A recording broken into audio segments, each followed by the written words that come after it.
विक्रम सिंह जी, मेरा सवाल आपसे यह है कि ये जो पूरा मामला जोधपुर का आपके सामने आया है, क्या इसमें आप पुलिस का फेल्योर, प्रशासन का फेल्योर नहीं देख रहे? जब पहली बार आधी रात में वो झंडा लहराया गया, उसी समय स्थिति को क्यों नहीं काबू किया गया? अगले दिन सुबह का इंतजार किया गया। जो कर्फ्यू दोपहर में 1 बजे लगाया गया, वो सुबह से ही क्यों नहीं लगा दिया गया था? क्या है आप क्या कहेंगे इस पूरे मामले को देखकर? शोभना जी, आपने अपने प्रारंभिक संबोधन में स्पष्ट कर दिया था। आपने शोभना जी अपने प्रारंभिक संबोधन में ही कह दिया था कि 10 स्थानों पर 12 से ज्यादा दंगे होने के बाद पुलिस को और चाक चौबंद होना चाहिए था। यह संतोष का विषय है कि आप हैं, आपसे बेहतर कोई नहीं समझ सकता है कि इसमें क्या पहल होनी चाहिए थी। जिस वक्त झंडा लगा, दंगाइयों ने अपना पर्चा आउट कर दिया, अपने मंसूबों को बाहर कर दिया। पुलिस को चाहिए था कि उनके कहर बन के टूट पड़ते, प्रिवेंटिव अरेस्ट रासुका के अंतर्गत और अन्य कड़ी धाराओं में उनकी गिरफ्तारी हो जानी चाहिए थी, नहीं हुई। कर्फ्यू लग जाना चाहिए था, नहीं लगा।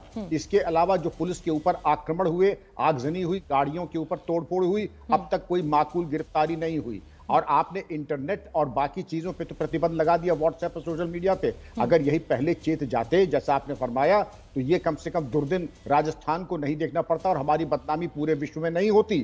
थोड़ी सी पहल, थोड़ा सा और पहले कार्रवाई, प्रीएम्प्टिव स्ट्राइक, क्योंकि पुलिस का काम प्रोएक्टिव होता है, रिएक्टिव नहीं होता है। और इस पे किसी हुक्म की जरूरत नहीं थी। इसके पहले भी जब दंगा फसाद हुआ था, आपने करौली का नाम लिया, आपने अन्य स्थानों का नाम लिया। जब एक फिजा में एक जहर, हल्का सा एक तनाव है, तो पुलिस की जिम्मेदारी बढ़ जाती थी।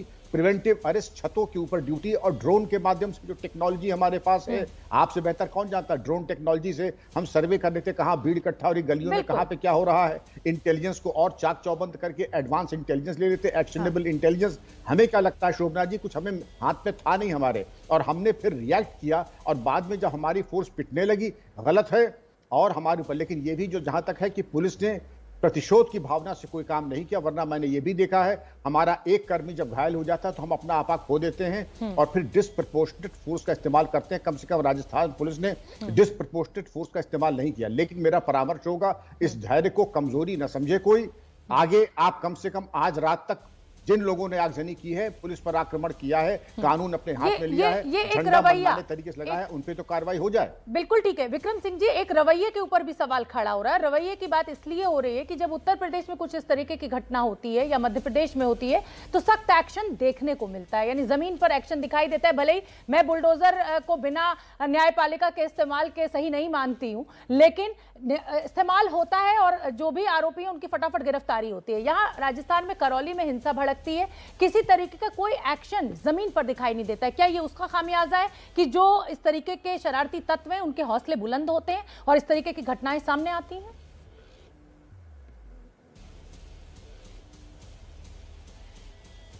क्यों नहीं Shobhana ji, you sow a wind and reap a whirlwind. मैं कभी भी नहीं चाहूंगा आपकी तरह कि कोई गैर कानूनी काम करे, न मैंने किया है। तंगाई बड़ा समझदार होता है, आपका तेवर और चेहरा पढ़ करके कार्रवाई करता है। वो देख ले कि ये तो नाना जी की तरह है, इनसे कुछ होगा नहीं, तो छाती पे चढ़ के दंगा करेंगे। और यही मालूम पड़ जाए कि वो मुंह तोड़ जवाब दिया जाएगा, 7 पुष्ट याद करेगा। हर आदमी जो है कानून और संविधान और तिरंगा हाथ में लेके चलने लगेगा शोभना जी। और मैंने वो भी दिन देखा, पुलिस का काम सेवा समिति का नहीं है, कानून का पालन अक्षरशः कराना बिना किसी प्रतिशोध की भावना से, और ये पहले हो जाना चाहिए था। बिल्कुल ठीक है। मौलाना अली कादरी साहब मेरे साथ जुड़े हुए, मुस्लिम धर्मगुरु हैं। मौलाना अली कादरी, जो भी हुआ, चाहे मैं करौली की बात करूं, क्योंकि आज मैं राजस्थान की बात कर रही हूं, नहीं तो मैं जहांगीरपुरी की बात भी करती, मैं मध्य प्रदेश की बात भी करती और मैं गुजरात की बात भी करती, लेकिन आज राजस्थान की बात होना बेहद जरूरी है। अली कादरी साहब, आपको क्या लग रहा है, दोनों समुदायों के बीच में सच में तनाव है, एक दूसरे के लिए मोहब्बत खत्म हो गई है, ये ताना बाना ढीला पड़ गया है, या फिर ये कोरी सियासत है जो आज यहां तक पहुंच गए दोनों समुदाय कि झंडे को लेकर इस तरीके से एक दूसरे के ऊपर हमलावर है, हिंसा भड़क रही है? शोभना जी, सबसे पहले मेरे तमाम भारतवासियों को ईद की मुबारकबाद पेश करता हूं और बिलखुसूस संगीत रागी साहब को ईद की मुबारकबाद है मेरी तरफ से। देखिए मैडम, अभी आपने खुद ये कहा कि जो है उस मूर्ति पर किसी किस्म का कोई भी परचम नहीं लहरा रहा था। वहां पर पहले भगवा झंडा लहराया गया, फिर उसके बाद में वहां पर एक चांद तारे का झंडा लहराया गया। वहां से इस गड़बड़ की उन्वान छिड़ा और जो है इब्तदा हुई। तो मैं तो ये समझता हूँ मैडम कि जहाँ कहीं भी आजकल जो दंगा फसाद हो रहा है, मेरी अपनी नज़र में इसमें न आम हिंदू न आम मुसलमान दोनों भी इन्वॉल्व नहीं है, ये टोटली राजनीति है।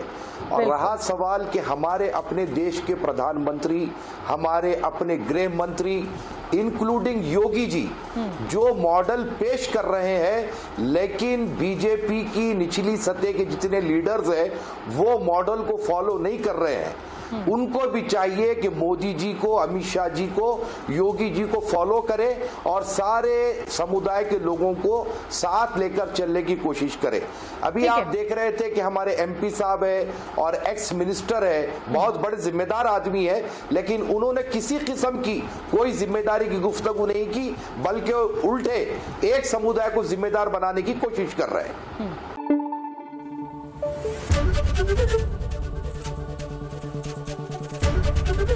एबीपी न्यूज आपको रखे आगे।